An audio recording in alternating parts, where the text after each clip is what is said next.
না না না, রূপালী, তুমি বলছো যে একদিন কোনোদিন 7-8 ঘন্টা করে পড়ো, কোনোদিন 4-5 ঘন্টা করে পড়ো। এটা কোনোভাবে বলা যাবে না, বুঝতে পারছো? বা এই কাজটা কখনোই করা যাবে না। হ্যাঁ, এটা আমার ক্ষেত্রেও হতো না, বিষয়টা এমন না।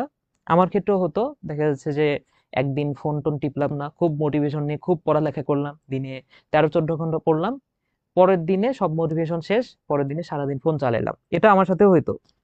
তো এর জন্য তোমরা যে কাজটা করবা, তোমাদের চারপাশে যে বিষয়গুলো তোমার পড়ালেখাতে বাধা সৃষ্টি করে, যেমন তোমার ফোন যদি বাধা সৃষ্টি করে, ফোনটা রেখে দাও, ফোনটা একদম বাদ দিয়ে দাও। হ্যাঁ, বাসায় জমা দিয়ে দাও, বুঝছো? যদি তো, যেহেতু তোমরা ক্লাস করো এই কারণে তো জমা দিতে পারবা না, তো সেই ক্ষেত্রে ফোনটা রাখবা কিন্তু কন্ট্রোলের মধ্যে।